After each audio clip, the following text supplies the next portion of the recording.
100 रोटी वाला ससुराल। सुनो जी, मुझे तो शीतल की बड़ी फिक्र रहती है। उसका ध्यान तो बस घर के बाहर दोस्तों के साथ घूमने फिरने में ही रहता है। उसे कुछ बोलो तो एक नहीं सुनती। मैं तो कहती हूँ इसकी जल्दी शादी वादी करवा दो, वरना लड़की हाथ से निकल जाएगी। तुमसे ज़्यादा चिंता है मुझे शीतल की शादी की। कल ही वो रामपुर वाले मौसा जी को फ़ोन भी किया था। बता रहे थे एक लड़का है नज़र में। उनका अपना घर है और लड़का भी अच्छा है। अरे तो फिर बस बात चलाओ ना, एक बार देखे तो सही लड़का और घर बार कैसा है। कौन से लड़की की बात चल रही है यहाँ? तुम्हारी शादी की बात चल रही है बेटी। अब तुम्हारी शादी की उम्र हो रही है तो लड़का तो देखना पड़ेगा ना। उफ़ो, मुझे अभी नहीं करनी शादी वादी। ये तो मेरे खेलने कूदने के दिन है। बहुत खेल कूद ली तुम। अब घर के काम धाम सीखने की कोशिश करो, समझी? ससुराल जाकर हमारी नाक मत कटवा देना। सब्जी काटनी तो आती नहीं इसको, तो नाक ही कटवाएगी। अरे मैं इसे शादी तक अच्छे से सब सिखा दूंगी। आप तो बस उस लड़के से इसकी शादी के बाद चलवाओ। कुछ दिनों बाद कुणाल और उसकी माँ शीतल को देखने घर आते हैं। कुणाल दिखने में बड़ा ही स्मार्ट होता है। शीतल तो उसे देखती ही रह जाती है। देखो जी, हमारी कोई डिमांड तो है नहीं, बस हम चाहते हैं कि लड़की घरेलू हो, घर के सारे कामकाज संभाल ले। अब आपके परिवार में तो बस 3 ही लोग हैं, पर हमारा तो खूब भरा पूरा परिवार है। बाकी हमें लड़की के घूमने फिरने दोस्तों से मिलने से कोई दिक्कत नहीं है। घर का काम करने के बाद जो चाहे सो करे। अरे वाह, ये तो इतने बढ़िया लोग हैं। लड़का भी इतना स्मार्ट है और ऊपर से इन्हें मेरे घूमने फिरने से भी कोई दिक्कत नहीं है। हे भगवान, तूने तो बिना मांगे ही मुझे सब दे दिया। बताओ जी, और क्या चाहिए हमें? हमारी तरफ से तो रिश्ता पक्का है जी। बस फिर तो हंसी खुशी शीतल और कुणाल की शादी हो जाती है। शीतल मन ही मन बड़ी खुश होती है और उसी खुशी के साथ वो अपने ससुराल में कदम रखती है। आओ बहू, तुम्हारा अपने ससुराल में स्वागत है। ये मिलो अपने परिवार से। ये तुम्हारे ससुर जी, तुम्हारी ननद सुनीता और गीता, सुनीता के पति राजेश और उनके 2 बच्चे राजू और चिंटू। ये ना हमारे साथ यहीं रहते हैं।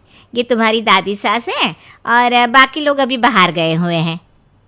इतने सारे लोग, ये सब यहीं रहते हैं इस घर में? अरे अभी तो मेरे देवर देवरानी और उनके 3 बच्चे यहाँ नहीं है।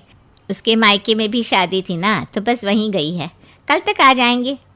हे भगवान, ये घर है या धर्मशाला? ये सब एक साथ इस घर में कैसे रहते हैं? मुझे तो पता ही नहीं था इनका इतना बड़ा परिवार है। अब समझी कि कोई डिमांड क्यों नहीं की इन्होंने।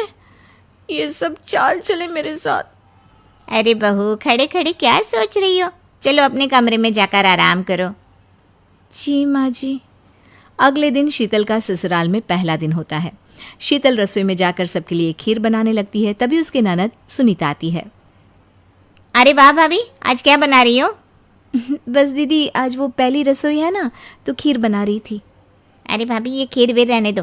घर में 4 लोगों को शुगर है और कुछ लोग मीठा ही नहीं खाते। आप ना सीधा खाना ही बना दो। क्या फ़र्क पड़ता है मीठा बने या नमकीन? बस बहू के हाथ की पहली रसोई होनी चाहिए ना। जी दीदी, तो फिर मैं खाना ही बना देती हूँ। आप बता दो खाने में क्या बनेगा?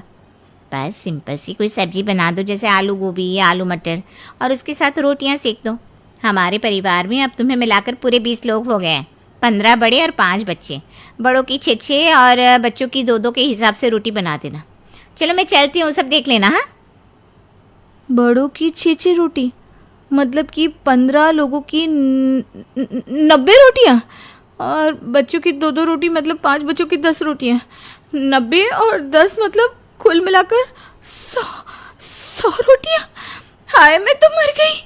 100 रोटी अकेले कैसे बनाऊंगी? माँ, ये तुमने मेरी शादी कहाँ कर दी? शादी से पहले तो मैंने कभी 4 रोटी से ज़्यादा नहीं बनाई।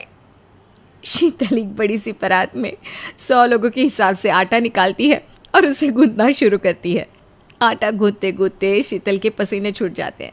उसके बाद बारी आती है रोटी बनाने की।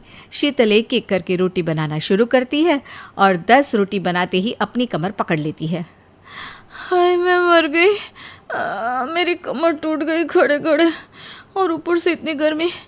मैं 100 रोटियाँ कैसे बनाऊंगी? अरे भाभी, सब बाहर रोटियों का इंतज़ार कर रहे हैं। ज़रा जल्दी जल्दी रोटी सेक दो। सब